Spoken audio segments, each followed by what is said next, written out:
Meu nome é Bernard N. Nathanson. Sou um médico e também obstetra e ginecologista.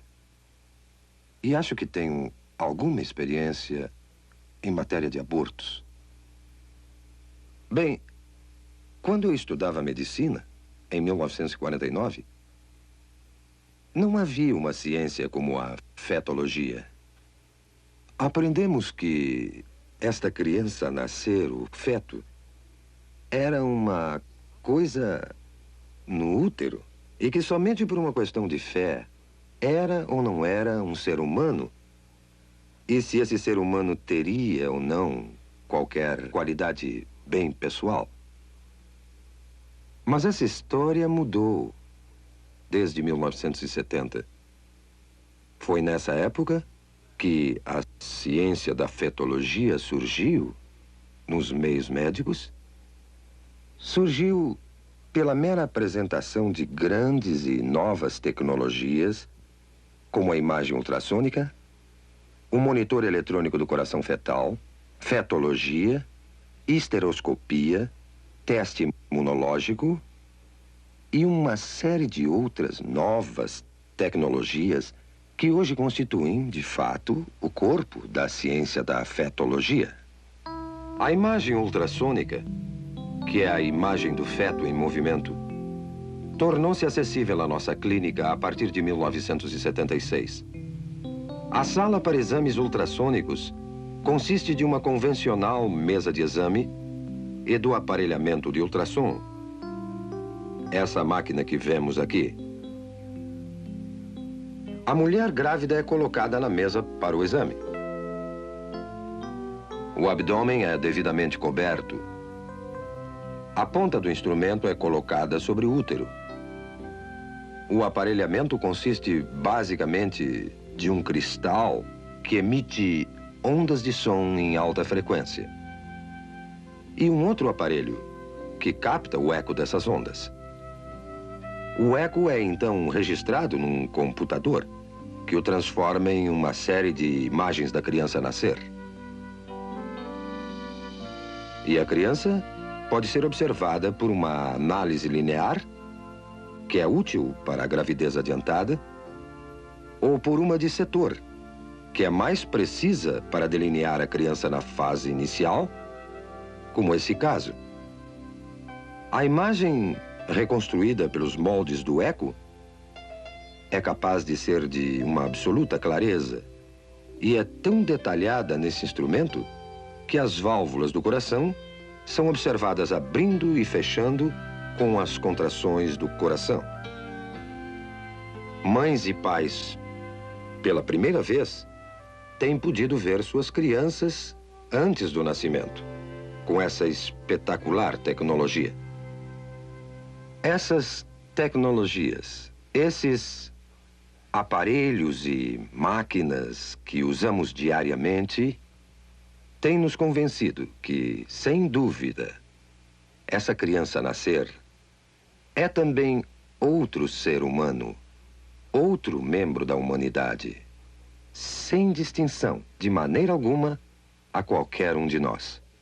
E pela primeira vez, temos a tecnologia para ver um aborto sob o ponto de vista da vítima. A imagem ultrassônica nos permite ver isso.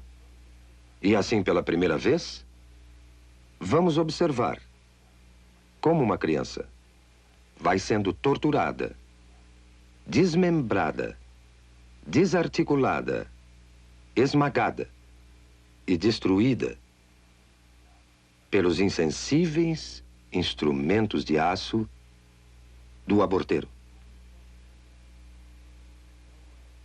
O que estamos vendo aqui é uma sequência do desenvolvimento de uma criança no estado pré-natal de vida, desde os primeiros momentos até o fim desta fase. Temos aqui uma criança de 4 semanas, de 8 semanas, de 12 semanas, de 16 semanas, 18 semanas, de 20 semanas e de 28 semanas. Como podem ver, não existe ainda uma mudança dramática na forma ou substância desse ser durante esse desenvolvimento. Essa pequena pessoa, de 12 semanas, é uma criatura, inegavelmente um ser humano. Já tem ondas cerebrais desde 6 semanas, seu coração está funcionando há 8 semanas e todo o resto das funções humanas são exatamente como as nossas. Temos, então, uma criança de 12 semanas no útero, o útero sendo esse músculo em redor da criança. Quando o aborteiro inicia o processo, primeiro coloca esse instrumento, conhecido como espéculo, na vagina da mulher. E em seguida abre a fim de avistar o colo uterino aqui. Tendo avistado o colo, o aborteiro, então, pega esse instrumento, conhecido como tenáculo, firma-o seguramente com o espéculo no colo. Desta maneira, grampeia bem o tenáculo para firmá-lo melhor ao colo do útero. Outro instrumento que é posto em ação é chamado sonda. Esse instrumento é colocado dentro do útero, depois retirado, para o aborteiro determinar exato a profundidade e o tamanho do útero. Depois, esse grupo de dilatadores, esses metálicos, curvos instrumentos, são usados para fazer a dilatação do colo, a fim de aplicar finalmente os mencionados instrumentos de aborto. O aborteiro primeiro introduz o mais fino desses instrumentos dentro do colo, a fim de dilatá-lo, girando o instrumento para uma parte mais larga, introduz essa ponta e vai então trabalhando através das várias graduações que aumentam o tamanho final do instrumento dilatador. Depois, passa a usar um instrumento conhecido como aparelho de sucção, o qual está sendo retirado de um recipiente esterilizado para seu uso. E então, isso será inserido no colo dilatado até chegar ao útero, para então perfurar o saco que cobre a criança, esvaziando do fluido que a cerca.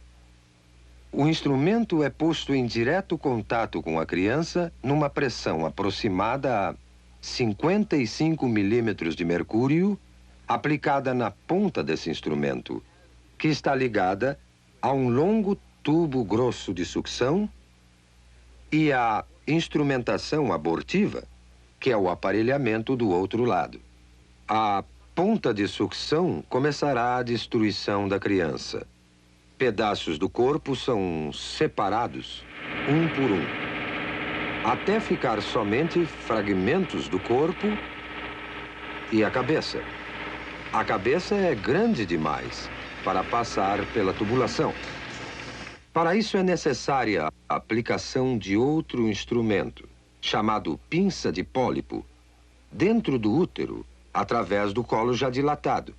E o aborteiro, então, terá que pegar a cabeça da criança, que flutua livre dentro do útero, entre os anéis desse instrumento. A cabeça é então dilacerada e seus pedaços removidos com seus respectivos ossos. E o aborto, então, estará concluído. Já vimos como uma criança de 12 semanas aparece na tela ultrassônica. Também vimos a mecânica, todas as fases do aborto de 12 semanas. Agora, pela primeira vez, veremos um filme feito com a verdadeira imagem ultrassônica de um aborto de 12 semanas. Não se esqueça que não é um caso fora do comum, um aborto tardio. É um dos 4.000 casos de aborto feitos todos os dias nos Estados Unidos.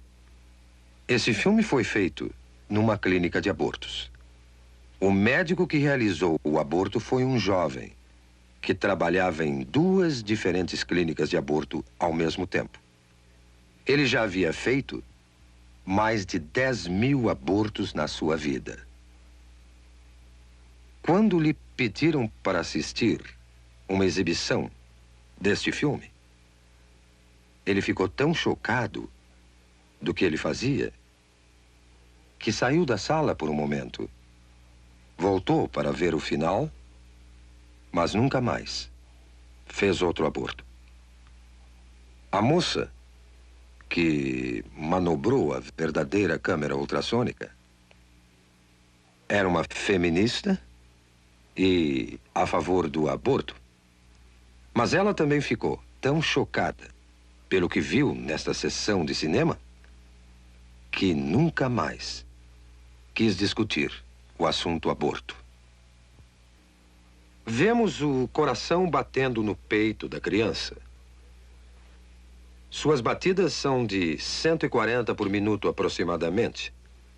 Agora vemos a criança se movendo dentro do útero e observamos várias mudanças de sua posição. Ela ainda está colocada desta maneira e a boca está recebendo o polegar da criança. A criança está outra vez movendo-se calmamente no seu santuário. Agora, esta sombra que estamos vendo na parte inferior da tela é a ponta de sucção que foi deliberadamente colorida para que possamos distingui-la com mais clareza. Mas o aborteiro dilatou o colo e está inserindo a ponta de sucção que podemos observar se movimentando na tela. Podemos notar que a ponta de sucção que está aqui, quando se move em direção à criança, ela recua do objeto e começa a produzir movimentos violentos e agitados. A criança se move com mais determinação. Sua posição muda constantemente e ela retrocede mais uma vez aqui. A ponta de sucção ainda não tocou na criança e mesmo assim ela permanece agitada e movendo-se violentamente. A criança virou agora outra vez de perfil e a ponta de sucção volta mais uma vez a aparecer na tela. A boca da criança está aberta, o que veremos mais uma vez em outro momento. Mas esta ponta de sucção, que vemos se movendo violentamente na parte inferior da tela, é um instrumento mortal, que eventualmente irá destruir a criança. É só depois que o saco é perfurado para a saída do líquido que a ponta do aparelho entrará em contato com a criança. Mas podemos observar a ponta movendo-se enquanto o aborteiro procura o corpo da criança. Mais uma vez vemos a boca da criança aberta, como se estivesse emitindo um grito silencioso. Este é o grito silencioso de uma criança prestes a enfrentar sua extinção. Agora, as batidas do coração aumentam dramaticamente e os movimentos da criança são mais violentos, como percebendo a agressão ao seu santuário. Está se afastando e podemos vê-la movendo-se para a esquerda do útero, numa tentativa patética de escapar aos terríveis instrumentos que o aborteiro usa para extinguir a sua vida. Agora, o coração está visivelmente acelerado. Suas batidas chegam a 200 por minuto. Não há dúvida alguma que a criança percebe o perigo mortal que a espera. A membrana foi perfurada e o fluido escapou. Não se vê mais o reservatório de líquido protegendo a criança. Mas uma vez que o fluido saiu, a ponta do aparelho de sucção se firma no corpo da criança e a criança é puxada para baixo pela ponta de sucção do aborteiro com a pressão negativa aplicada e o corpo está sendo desmembrado sistematicamente e separado da cabeça. A cabeça está nesta direção aqui. Eu estou no momento delineando a cabeça. As partes inferiores já foram destruídas. E vemos a ponta de sucção brilhando de espaço a espaço na tela como uma série de ecos. Enquanto a criança está sendo empurrada de um lado para o outro. Enquanto a ponta de sucção está sendo aplicada ao corpo desta maneira e o aborteiro está exercendo sua tração na criança. A cabeça é ainda perceptível aqui. O corpo já não se pode ver. Foi separado da cabeça. O que vemos agora é a cabeça mesmo, que é chamada linha média do eco, e vários fragmentos de ossos. Mas a cabeça, que estou delineando aqui, nessa criança de 12 semanas, é grande demais para sair inteira numa peça de dentro do útero. O aborteiro terá que empregar este instrumento, a pinça de pólipo, numa tentativa de segurar a cabeça. Ele agora tentará dilacerar a cabeça com esse instrumento, dessa maneira, e remover a cabeça aos pedaços de dentro do útero. O aborteiro e o anestesista têm um código secreto entre eles, que os protege da pavorosa realidade dos fatos. O aborteiro e o anestesista se referem à cabeça da criança, que agora é chamada de número 1. O anestesista, então, perguntará ao aborteiro: o número 1 já saiu? Já acabamos? Vemos agora, intermitentemente, os dentes ou lâmina desse instrumento aparecendo nessa imagem aqui. A cabeça tende a flutuar, solta no útero. E aqui estão os dentes ou lâmina desse instrumento vindo por aqui. E a cabeça está sendo agarrada pela pinça de pólipo e puxada para baixo em direção ao colo. Agora, tudo o que vimos sobrando são simples resíduos, simples fragmentos, pedaços de tecidos que documentam que ali viveu uma vez um indefeso, frágil ser humano. Considerando o impacto do aborto na nossa sociedade, vamos olhar algumas estatísticas do que realmente aconteceu nos últimos 20 anos. Nós temos dados confiáveis indicando que em 1963, bem antes do aborto ser legalizado pela infame decisão Roe versus Wade, eram efetuados aproximadamente 100 mil abortos ilegais anualmente nos Estados Unidos, e muito poucos legais. Em 1973, o primeiro ano que a decisão Roe versus Wade prevaleceu neste país, cerca de 750 mil abortos foram efetuados. E em 1983, o último ano do qual temos completos dados, foram feitos 1,5 milhão de abortos. Agora vamos ver o aborto como indústria.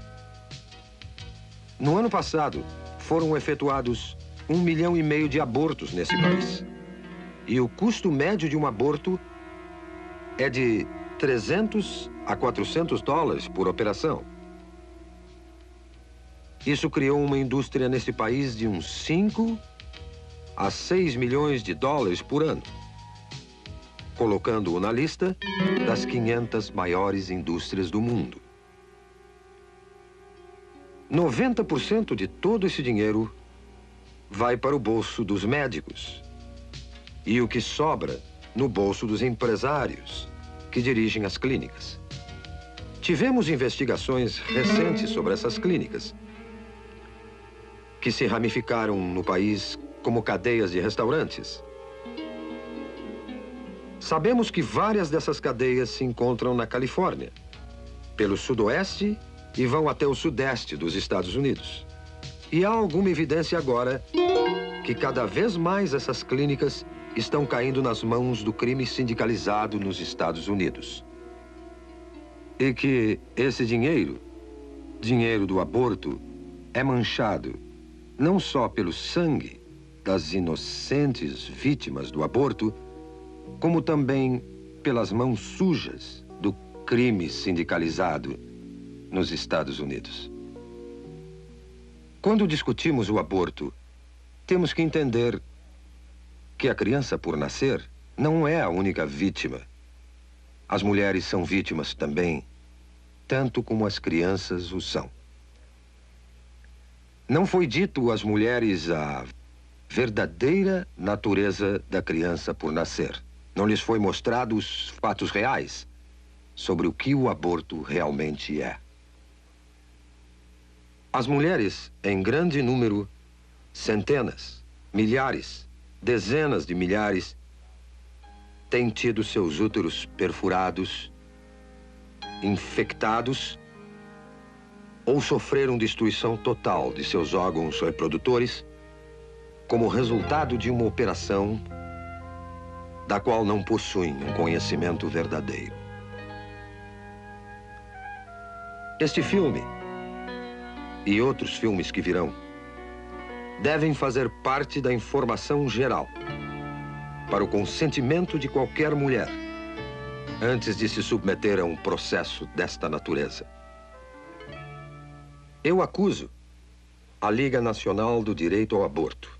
Eu acuso o Plano Familiar e todos os conspiradores da indústria do aborto de uma consistente conspiração silenciosa que faz a mulher ignorar os verdadeiros fatos sobre o aborto. E desafio a todos que ministram o aborto a mostrar esse autêntico programa filmado, ou um similar a este, a qualquer mulher antes de consentir num aborto. Como veem, acho que entendo um pouco de aborto. Fui um dos fundadores da NARAL em 1969, que é agora a Liga Nacional do Direito ao Aborto. E por um período de 2 anos, fui o diretor da maior clínica de aborto do mundo ocidental. A partir dessa época, passamos a ter uma ciência chamada fetologia, que nos permite o estudo do feto humano. E todo esse conhecimento concluiu, sem exceção, que o feto é um ser humano, igual a qualquer um de nós, e parte integral da comunidade humana. Agora, a destruição de uma vida humana não é solução para o que basicamente é um problema social. E acredito que recorrer a essa violência é admitir que a ciência, e pior ainda, a ética estão empobrecendo. Eu me recuso a acreditar que a humanidade, que chegou até a Lua, não possa criar uma solução melhor do que recorrer à violência. Devemos todos nós, aqui e agora, dedicar todos os nossos esforços para achar uma melhor solução. Uma solução composta de amor e compaixão e um decente respeito pela inegável prioridade da vida humana. Vamos todos, pelo bem da humanidade, aqui e agora, parar esse genocídio.